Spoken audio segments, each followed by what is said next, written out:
ನಮಸ್ತೆ ಎಲ್ರಿಗೂ ಹೊಸ ವರ್ಷದ ಶುಭಾಶಯಗಳು. ಇವತ್ತು ನಮ್ಮ ಮನೆಯಲ್ಲಿ ಕ್ಯಾರೆಟ್ ಹಲ್ವಾ ಮಾಡ್ತಾ ಇದ್ದೀವಿ, ನ್ಯೂ ಇಯರ್ ಸ್ಪೆಷಲ್. ಅದಕ್ಕೆ ಬೇಕಾಗಿರೋ ಇಂಗ್ರೀಡಿಯೆಂಟ್ಸ್ ಏನೇನು ನೋಡಿ.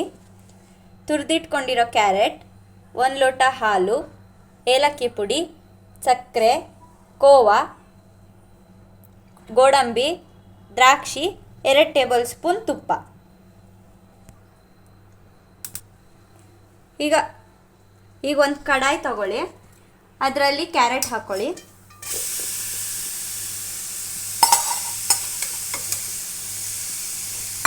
ಹುರ್ಕೋಬೇಕು, ಯಾಕಂದರೆ ಅದು ಹಸಿ ವಾಸನೆ ಇರುತ್ತಲ್ಲ, ಹಸಿ ವಾಸನೆ ಹೋಗೋವರೆಗೂ ಈ ಕ್ಯಾರೆಟ್ನ ಹುರ್ಕೋಬೇಕು.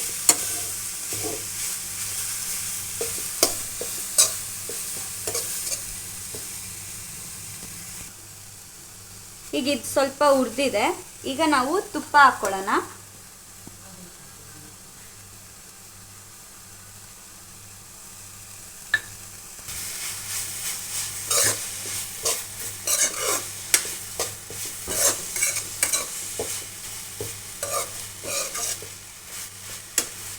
ಈಗ ಈ ತುಪ್ಪದಲ್ಲಿ ನೀಟಾಗಿ ಹುರ್ಕೋಬೇಕು.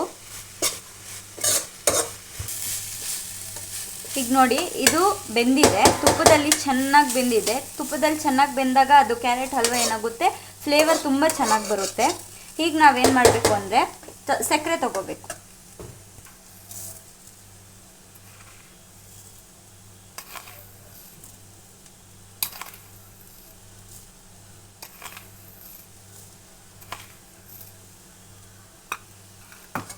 ನಾನು 6 ಟೇಬಲ್ ಸ್ಪೂನ್ ಸಕ್ಕರೆ ಹಾಕ್ಕೊಂಡಿದ್ದೀನಿ.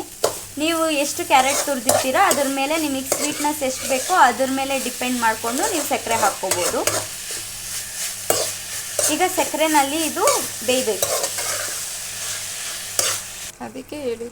ಈಗ ನೋಡಿ, ಶೀರಾ ಸಪ್ರೇಟು ಮತ್ತು ಶೀರಾ ಮೇಲೆಗಡೆ ಅಂದರೆ ಸಕ್ಕರೆದು ಪಾಕ ಇರುತ್ತಲ್ಲ, ಅದು ಮೇಲ್ಗಡೆ ಎದ್ದು ಬರೋ ಥರ ಕುದಿಸ್ಕೋಬೇಕು. ಇದು ಕುದಿಸ್ಕೊಂಡ ಮೇಲೆ ನಾವೇನು ಮಾಡಬೇಕು, ಹಾಲು ಆ್ಯಡ್ ಮಾಡಬೇಕು. ನಾನು 1 ಲೋಟ ಹಾಲು ತಗೊಂಡಿದ್ದೀನಿ.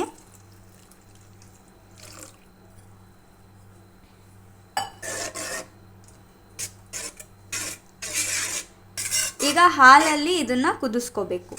ಸಿಮ್ಮಲ್ಲಿ ಇಟ್ಕೊಂಡು ಕುದಿಸ್ಕೋಬೇಕಾದ್ರೆ. ಈಗ ಇದು ಹಾಲು ಹಾಕಿದ್ದೀವಲ್ಲ, ಇದನ್ನು ಸ್ವಲ್ಪ ಹೊತ್ತು ಕುದಿಯೋಕ್ಕೆ ಬಿಡೋಣ. ಅಷ್ಟರಲ್ಲಿ ನಾವು ದ್ರಾಕ್ಷಿ ಗೋಡಂಬಿನ ತುಪ್ಪದಲ್ಲಿ ಕರಿಬೇಕು. 1 ಸ್ಪೂನ್ ತುಪ್ಪ ಹಾಕ್ತಾ ಇದ್ದೀನಿ.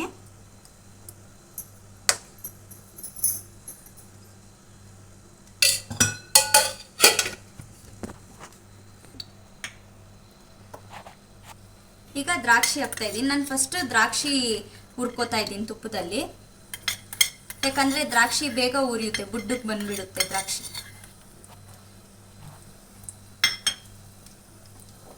ನೀವು ಬೇಕಿದ್ರೆ ದ್ರಾಕ್ಷಿ ಗೋಡಂಬಿ ಎರಡೂ ಒಟ್ಟಿಗೆ ಹಾಕೋಬೋದು, ಪಿಸ್ತಾ ಹಾಕೋಬೋದು, ಬಾದಾಮಿ ಹಾಕೋಬೋದು. ನನಗೆ ಅದೆಲ್ಲ ಇಷ್ಟ ಆಗಲ್ಲ, ಅದಕ್ಕೆ ನಾನು ಬರೀ ದ್ರಾಕ್ಷಿ ಗೋಡಂಬಿ ಹಾಕೋತಾ ಇದ್ದೀನಿ.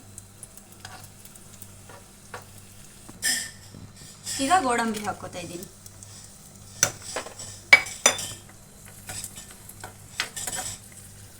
ಈಗ ನೋಡಿ, ಇದು ಹುರಿದಿದೆ.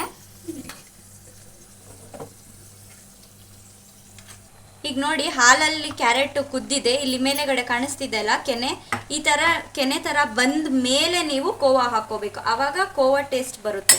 ಇಲ್ಲಾಂದರೆ ನಿಮಗೆ ಸಕ್ಕರೆ ಹಾಕಿದ್ರೂ ಅದು ಸಪ್ಪೆ ಸಪ್ಪೆ ಕಾಣಿಸ್ಬಿಡುತ್ತೆ. ನಾನು 1 ಬಟ್ಲು ಕೋವಾ ಹಾಕೋತಾ ಇದ್ದೀನಿ. ನಾನು ನಂದಿನಿ ಕೋವಾ ಯೂಸ್ ಮಾಡ್ತಾ ಇದ್ದೀನಿ. ನೀವು ಬೇಕಿದ್ರೆ ಬೇರೆ ಅಮೂಲಲ್ಲಿ ಸಿಗುತ್ತೆ, ಯಾವ್ದು ಬೇಕೋ ಯೂಸ್ ಮಾಡ್ಕೋಬೋದು. ಕೋವಾ ಹಾಕಿದೆ. ಈಗ ನೀಟಾಗಿ ಮಿಕ್ಸ್ ಮಾಡ್ಕೋಬೇಕು. ಈ ನೊರೆ ಎಲ್ಲ ಬಂದು ಒಂಥರ ಗಟ್ಟಿಯಾಗಿ ಆಗಬೇಕು. ನಿಮಗೆ ಗಟ್ಟಿ ಬೇಕಂದರೆ ಗಟ್ಟಿ ಮಾಡ್ಕೊಳ್ಳಿ, ಇಲ್ಲ ತೆಳ್ಳಗೆ ಬೇಕಂದರೆ ತೆಳ್ಳಗೂ ಮಾಡ್ಕೋಬೋದು. ಕೋವಾ ತುಂಬ ಗಟ್ಟಿನೂ ಇರಬಾರ್ದು, ತುಂಬ ತೆಳ್ಳಗೂ ಇರಬಾರ್ದು. ಆಗ ನೀವು ಮಿಕ್ಸ್ ಮಾಡ್ಕೋಬೇಕು. ಈಗ ಇದು ನೋಡಿ, ಹಲ್ವಾ ಸ್ವಲ್ಪ ಗಟ್ಟಿಗಾಗಿದೆ. ಈ ಥರ ಕನ್ಸಿಸ್ಟೆನ್ಸಿ ಬಂದಾದಮೇಲೆ ನೀವು ಡ್ರೈ ಫ್ರೂಟ್ಸ್ ಹಾಕ್ಕೋಬೇಕು. ಏನು ಡ್ರೈ ಫ್ರೂಟ್ಸ್ ಎಲ್ಲ ಹುರಿದಿರ್ತೀರಲ್ಲ ಅದನ್ನು ಹಾಕೋಬೇಕು. ನಾನು ಬರೀ ಗೋಡಂಬಿ ಮತ್ತು ದ್ರಾಕ್ಷಿ ಹಾಕ್ಕೊತಾ ಇದ್ದೀನಿ. ನೀವು ಬಾದಾಮಿ ಹಾಕ್ಕೋಬೋದು, ಪಿಸ್ತಾ ಹಾಕ್ಕೋಬೋದು, ಕುಂಬಳಕಾಯಿದು ಬೀಜ ಬರುತ್ತಲ್ಲ ಅದು ಹಾಕ್ಕೋಬೋದು. ನಾನು ಬರೀ ದ್ರಾಕ್ಷಿ ಮತ್ತು ಗೋಡಂಬಿ ಹಾಕ್ಕೋತಾ ಇದ್ದೀನಿ. ಈಗ ಮಿಕ್ಸ್ ಮಾಡ್ಕೋಬೇಕು. ನಾನು ಸ್ವಲ್ಪ ಫ್ಲೇವರ್ಗೋಸ್ಕರ ಏಲಕ್ಕಿ ಪುಡಿ ಹಾಕ್ಕೋತಾ ಇದ್ದೀನಿ. ಇದು ಬರೀ ಆಪ್ಷನಲ್ ಅಷ್ಟೇ. ನಿಮಗೆ ಬೇಕಾದರೆ ನೀವು ಏಲಕ್ಕಿ ಪುಡಿ ಹಾಕ್ಕೋಬೋದು, ಇಲ್ಲ ಅಂತಂದರೂ ಹಾಗೆ ಚೆನ್ನಾಗಿರುತ್ತೆ. ನಾನು ಒಂದು ಚಿಟಿಕೆ ಆಗಷ್ಟು ಏಲಕ್ಕಿ ಪುಡಿ ಹಾಕ್ಕೊಂಡಿದ್ದೀನಿ ಫ್ಲೇವರ್ಗೋಸ್ಕರ.